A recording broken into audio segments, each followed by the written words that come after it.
வணக்கம். இந்திய நேரப்படி காலை 6 மணி. ஜெம் தலைப்புச் செய்திகள்.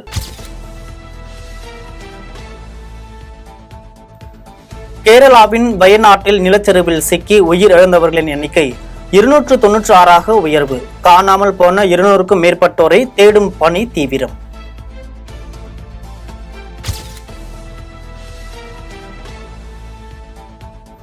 வயநாட்டில் பாதிக்கப்பட்டவர்களை நேரில் சந்தித்தார் பிரியங்கா காந்தி.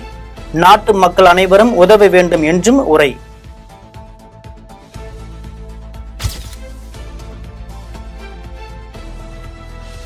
வயநாட்டில் வாழ்வை இழந்து நிவாரண முகாம்களில் தங்கியிருப்பவர்களை சந்தித்த ராகுல் காந்தி. கலங்கிய கண்களோடு இருந்தவர்களை தேற்ற இயலாமல் தவித்த ராகுல்.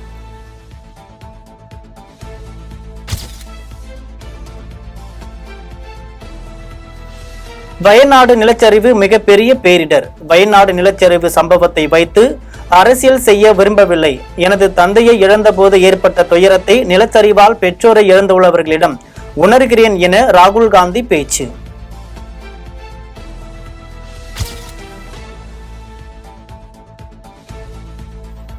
வயநாடு நிலச்சரிவில் சிக்கியவர்களை மீட்க இரவு பகலாக சூரல் மலை முண்டக்கை இடையே இந்திய ராணுவ வீரர்கள் அமைத்த இரும்பு பாலம். கனரக வாகனங்கள் செல்ல அனுமதி.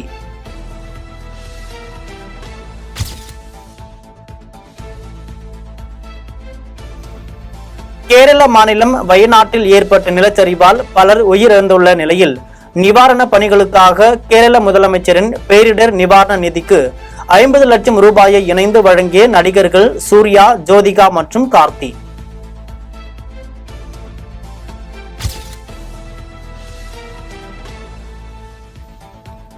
ஒலிம்பிக்கில் இந்தியாவிற்கு 3வது வெண்கலம். ஸ்வப்னில் குசாலேவுக்கு பிரதமர் மோடி வாழ்த்து.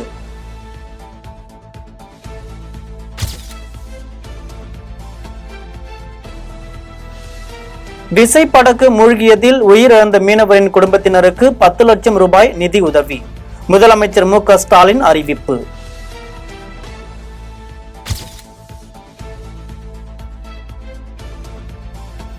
பட்டியலினத்தோர் உள் ஒதுக்கீடு உச்சநீதிமன்ற தீர்ப்புக்கு முதலமைச்சர் மு.க. ஸ்டாலின் வரவேற்பு.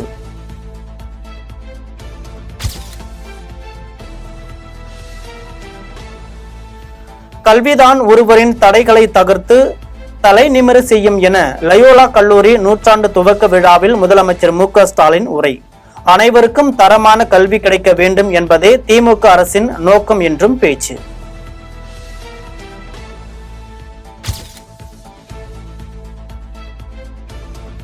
திருச்சி முக்கொம்பு கொள்ளிடம் கதவணையில் அமைச்சர் உதயநிதி ஸ்டாலின் ஆய்வு. காவிரியில் நீர் திறக்கப்பட்டுள்ள நிலையில் நீர்வரத்து குறித்து அதிகாரிகளிடம் கேட்டறிந்தார்.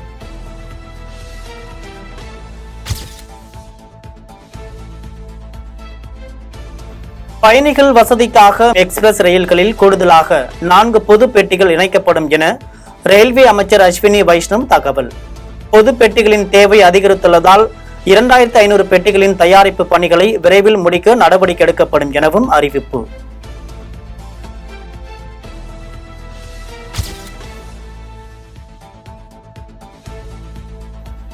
புல்லட் ரயில்களை உள்நாட்டு தொழில்நுட்பத்திலேயே உருவாக்க திட்டமிட்டுள்ளதாக அஸ்வினி வைஷ்ணவ் தகவல். அகமதாபாத் மும்பை புல்லட் ரயில் தொழில்நுட்ப ரீதியாக சிக்கல் நிறைந்தது என்பதால் ஜப்பானின் உதவியோடு செயல்படுத்தப்படும் எனவும் விளக்கம்.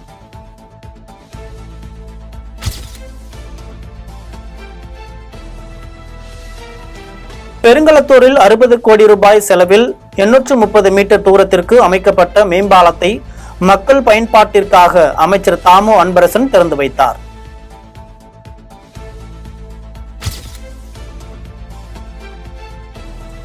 தமிழக மீனவர்களை தாக்கிய இலங்கை கடற்படை. வெளியுறவு மந்திரி ஜெய்சங்கருக்கு பாஜக தலைவர் அண்ணாமலை கடிதம்.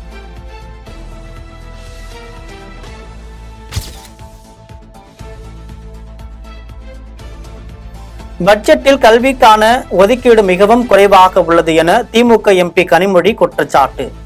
மாநில உரிமைகளை பறிக்கிறது மத்திய அரசு என்றும் பேச்சு.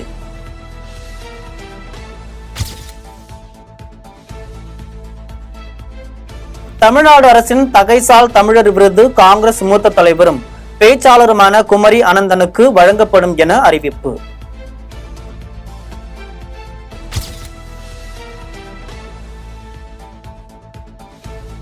தமிழ்நாடு பள்ளி பாட புத்தகத்தில் விண்வெளி ஆராய்ச்சி தொடர்பான பாடங்களை இடம்பெற செய்யும் திட்டம் இருப்பதாக தொழில்துறை அமைச்சர் TRP ராஜா பேச்சு.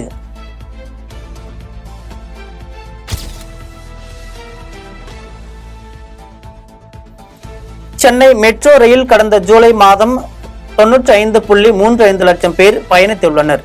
அதிகபட்சமாக ஜூலை 12ஆம் தேதி 3.50 லட்சம் பேர் மெட்ரோவில் பயணம் செய்துள்ளதாக மெட்ரோ ரயில் நிர்வாகம் அறிவிப்பு.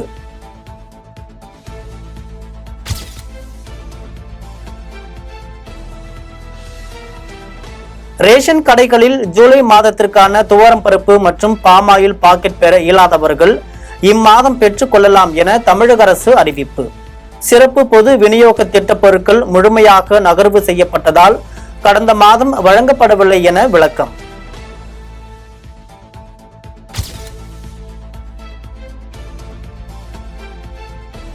கேளம்பாக்கம் அருகே சாலையோர பள்ளத்தில் கார் பாய்ந்ததில் செட்டிநாடு சட்டக்கல்லூரி மாணவர்கள் 4 பேர் பலி. அதிவேகமாக சென்றதால் கார் கட்டுப்பாட்டை இழந்ததாக கூறப்படும் நிலையில் படுகாயமடைந்த நபர் மருத்துவமனையில் அனுமதி.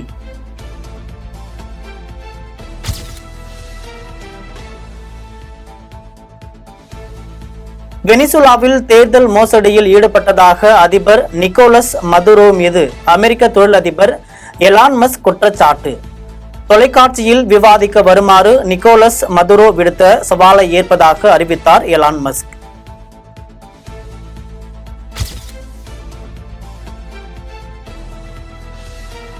லெபனானுக்கு அத்தியாவசியமின்றி பயணம் மேற்கொள்ள வேண்டாம் என மத்திய அரசு அறிவிப்பு. ஹிஸ்புல்லா கமாண்டர் சுட்டுக் கொல்லப்பட்டதை தொடர்ந்து லெபனானில் பதற்றம் நிலவுவதால் நடவடிக்கை.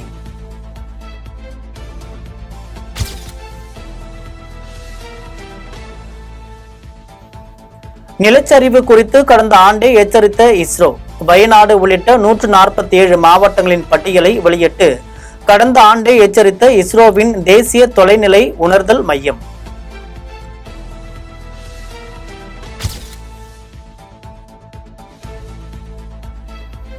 சென்னை பெருநகர் மற்றும் புறநகர் பகுதிகளில் ஓரிரு இடங்களில் இன்றும் நாளையும் மழை பெய்யக்கூடும் என வானிலை மையம் எச்சரிக்கை.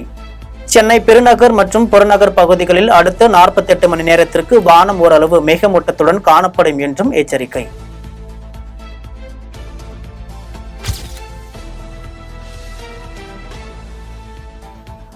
மீட்டர் ஏர் ரைபிள் துப்பாக்கி சுடுதல் போட்டியில் வெண்கலப் பதக்கம் வென்ற இந்திய வீரர் ஸ்வப்னில் குசாலி புனே ரயில்வே கோட்டத்தில் டிக்கெட் பரிசோதகராக பணிபுரிந்து வருகிறார். அவருக்கு சிறப்பு பணி அதிகாரியாக பதவி உயர்வு வழங்கப்படும் என மத்திய ரயில்வே பொது மேலாளர் ராம்கரன் யாதவ் தகவல்.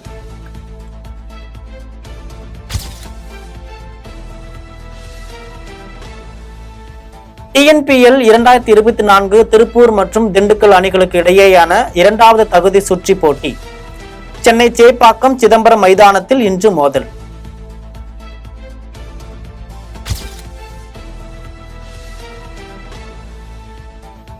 லைகா நிறுவனத்துடனான ஒப்பந்தம் பற்றி எனக்கு எதுவும் தெரியாது. வெற்று பேப்பரில் கையெழுத்து பெறப்பட்டது என நடிகர் விஷால் விளக்கம்.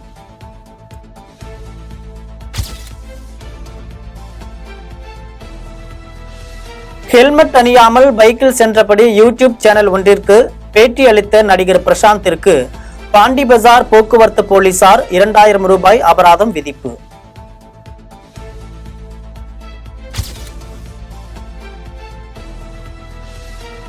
நிலவுக்கு என்மேல் என்னடி கோபம் படத்தின் முதல் பாடல் குறித்து அப்டேட்டை கொடுத்த இசையமைப்பாளர் GV பிரகாஷ்.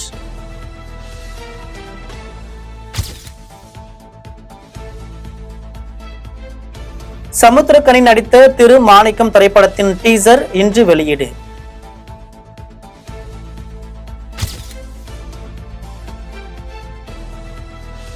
தி கோட் திரைப்படத்தின் 3ஆம் பாடல் வருகிற 3ஆம் தேதி வெளியாகும் என படக்குழு அறிவிப்பு. இத்துடன் ஜெம் செய்திகள் நிறைவடைகின்றன. மீண்டும் ஜெம் செய்திகள் காலை 8:30 மணிக்கு. உடனுக்குடன் செய்திகளை காண GemLive.tv என்ற இணையதளத்தில் இணைந்திருங்கள். நன்றி, வணக்கம்.